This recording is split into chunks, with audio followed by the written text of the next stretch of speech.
Hi there, if you're watching this video, it means that you are currently enrolled in Political Science 150 in the winter session, section 58497.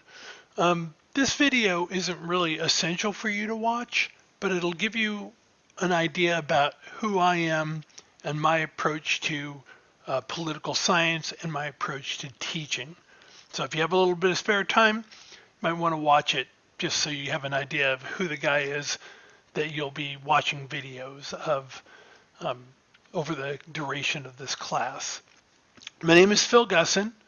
I have a PhD, so technically I'm Dr. Phil, but don't call me Dr. Phil. This class is an online class, but it's asynchronous, meaning that there's never going to be a time where the class meets as a whole. You'll be working at your own speed. You'll be working at your own pace. Sometimes that can be kind of challenging, and especially in a winter session where it's shortened. So be mindful of that. I always have problems with these winter courses because they cram a whole lot of information into a very small amount of time, and it just worries me that that's a lot of pressure on students. We will be able to meet if you want via Zoom. If you just send me an email and let me know when you'd like to meet, my hours are pretty flexible.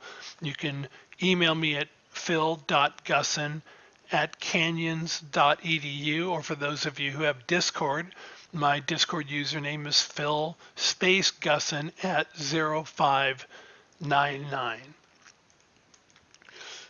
So here's a little story about myself. I used to be a plumber and then a plumbing contractor for over a decade, and realized that I did not want to do that for the rest of my life. I wanted to teach. I'd always wanted to teach. And so I sold my plumbing business and decided that I was going to apply to UCLA, which I did. Sold my business and I applied to UCLA, and they turned me down. It was a very nice letter that they sent saying, in a very polite way, we don't take plumbers. You need to go back to school and show us that you have what it takes to succeed in political science at this level. And so I applied to CSUN, got in. CSUN, by the way, is a great school, and got my master's degree there. And I graduated with a 4.0. And so when I reapplied to UCLA, they accepted me. I found out when I was accepted that they didn't accept the master's degree from Cal State Northridge, and so I had to get a master's degree from UCLA and then a PhD from UCLA. And so I have 2 master's degrees in political science and a PhD in political science. Once I got my PhD, I taught for 2 years at UCLA. I taught for 2 years at Pepperdine, and then I went back to UCLA and taught for 2 more years. My experience at UCLA, not so much Pepperdine, but UCLA really informed how I teach my class. So it was after my second stint at UCLA that I got hired full-time by College of the Canyons, but it left an indelible impression on me. And the reason why is that some of the best students at UCLA were transfer students. So when I came to College of the Canyons, I knew that the students here were great, that at least some of them were great. I've been so impressed by the students who had transferred into UCLA. And so this very much, as I said, informs my approach to teaching here. Basically, for your sake, that means that I have good news and I have bad news. Here's the good news. You have an instructor who respects you. I saw at UCLA that some of the transfer students were fantastic. And I knew that students at COC were fantastic as well. Not all of them maybe, but some of them. And my experience has been is if you set the bar here for students, they'll do just what it takes to clear the bar.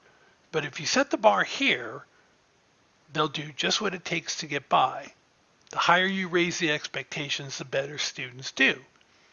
And so while I have a tremendous amount of respect for you, because a lot of you are taking classes, plus you're working. Some of you are taking kids. If you're a returning student, some of you may be taking care of your parents.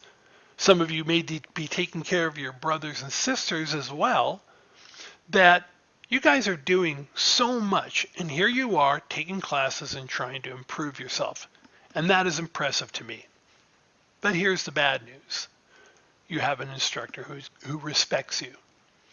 And what that means is that I think most of you are really talented when you work hard, and my expectations are pretty high.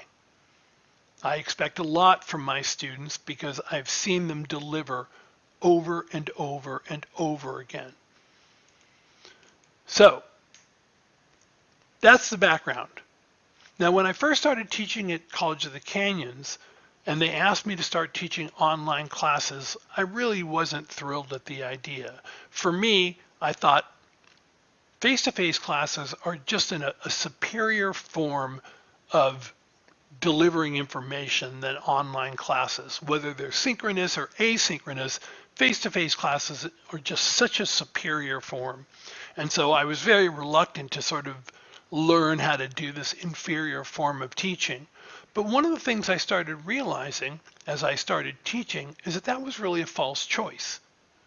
Because oftentimes the choice isn't between face-to-face classes versus online classes. For many students, and this may apply to you, the choice is either online classes or nothing.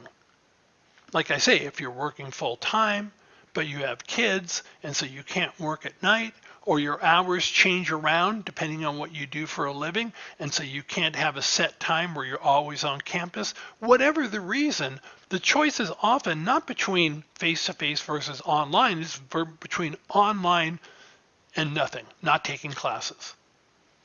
And so as soon as I realized that, I made a commitment to myself. Oh, by the way, this was all exacerbated by COVID. Once the campus shut down, online was the only option. So I made a commitment that when I started teaching online classes, my goal was to make the online class experience approximate the face-to-face experience as much as possible, as much as I possibly could. And to do that, what I decided was I was going to record all of my lectures on videos, kind of like this, in 10-minute increments. By the time I was done, I had 100 plus videos, a lot of videos. But what students see in my online classes are exactly what students see in my face-to-face classes. My lecture material is identical, and even the jokes are the same. Some of the students in my face-to-face classes will look at the videos to review for an exam, and they'll see that I made the same joke that I made in class. They'll be like, Phil, I thought you came up with that off the top of your head. It's like, no, I mean, I try and be somewhat entertaining, and so I try and make things look like they're spontaneous, just to make the class more interesting and more fun, but it's all practiced. Oftentimes I tell students, my lecture is really my shtick, my routine, and that's my goal. Not only do they see the same material, hear the same stupid dad jokes, they take the same exams, the same quizzes, and the same discussion boards, which I'll describe elsewhere. I really wanted the experience to be the same for online and face-to-face classes, or at least as close as I could get it. Now, having said that, my professional orientation towards teaching is this. My goal is not to convince you to think like me. I don't think that that's what professors should do. There are some professors who get in front of their classes, and if they're conservatives, they'll give a very strong conservative perspective. If they're liberals, they'll give a very strong liberal perspective. That's not my approach. That's not how I was trained at UCLA. My goal is to help you figure out what you believe. That's what I'm trying to do in this class. And to do that, I'm very balanced in my presentation of the facts and of concepts related to political science. Now, at the end of the semester, or the summer session, students frequently try to guess my political orientation. And students have come up with like crazy ways to make this determination. I remember in one class, a student said to me, "I think you're a Democrat." And I said, "So how did you come to that conclusion?" And they said, "Well, I noticed that you used the blue marker more than the red marker." For those of you who don't know, oftentimes when in the news they talk about blue states being Democratic states and red states being Republican states. And so this student had extrapolated from that I was a Democrat because I used the blue marker more than the red marker, which I don't even know if that's true. And when I taught at Moore Park, these students said they were trying to guess my political orientation. And they said, "Hey, Phil, we want to ask you a question." I said, "What?" They said, "Well, if we offered you a Coors Light and a Miller Genuine Draft, which beer would you take?" And what I found out later is they said that if I would take a Coors Light, that meant I was a Republican. If I took a Miller Genuine Draft, that meant I was a Democrat. I don't know if there's anything backing that up empirically, but both those beers are terrible. And so I told them I wouldn't drink either one of those beers. But what usually happens is that by the end of the semester, because I present things in a very fair way, when the class is over, most students don't care. Every once in a while, a student will come up and they'll say, "Hey, Phil, what are you?" And I would tell them. I have no problem telling people what my political views are. And they get really excited if I wind up being whatever they guess. Sometimes they get disappointed. Sometimes they just want me to be what they are. It's a very strange thing. So I don't have any problem telling people at the end. But when I'm in front of the class, I am not a member of a party. I don't have an ideological orientation. I'm a political scientist.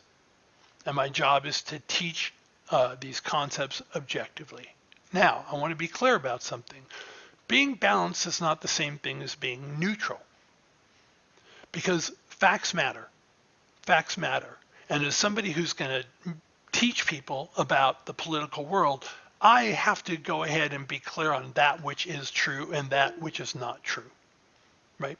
And so, for example, there are some people who like to argue that President Bush wasn't really the winner of the 2000 presidential election, that the Supreme Court got involved and they basically threw the election to him. That's not true. That's not true. And for those of you who are interested, I'm happy to explain why. There are some people who believe this chemtrail conspiracy. Have you heard of this? That when planes fly overhead, they oftentimes leave a little trail of, it's actually condensation, but they leave a little trail. And what some people say is that's the government seeding chemicals in the sky and then dropping them down to us to make us docile. That's nuts. That's not true. The QAnon conspiracy that people may have heard around the time of the 2020 election, that in the government, the Democrats were controlled by this wing of satanic people who were pedophiles and drank the blood of children, and they were working out of a pizzeria in Washington, D.C., and there were tunnels that they used to get the children that they were trafficking. That's nuts. That's not true. President Biden was the legitimate winner in the 2020 elections. There were all kinds of people who were talking about there was massive voter fraud. There wasn't massive voter fraud. And again, if somebody wants to ask me for why I'm so confident in saying that's just, it is not true, I'm happy to explain it to them, right? And then finally, when the vaccines came out during COVID, there were people who talked about there were microchips in the vaccine because the government was trying to track us. That's nuts. That's not true. So while I will be balanced when I talk about things, facts matter. And I'm going to tell the truth. Now, if you disagree with me, we can always have those discussions. We can have them in office hours via Zoom. We can have them on the current events discussion board. I will always be respectful of other people. And the reason I know these things are true is because I have the facts behind them. And so I'm happy to lay them out for people. There's nothing wrong with people disagreeing with one another. We just have to be sure that when people disagree, they disagree respectfully and civilly.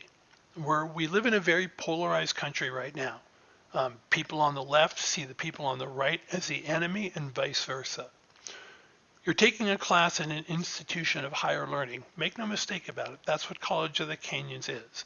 And we need to the extent that you want to, be able to talk about things in a civil, intelligent manner. And if you're interested in doing that, I'm interested in participating as well, because that's what makes politics fun for me. So I look forward to meeting you during the class. And again, feel free to call me Phil.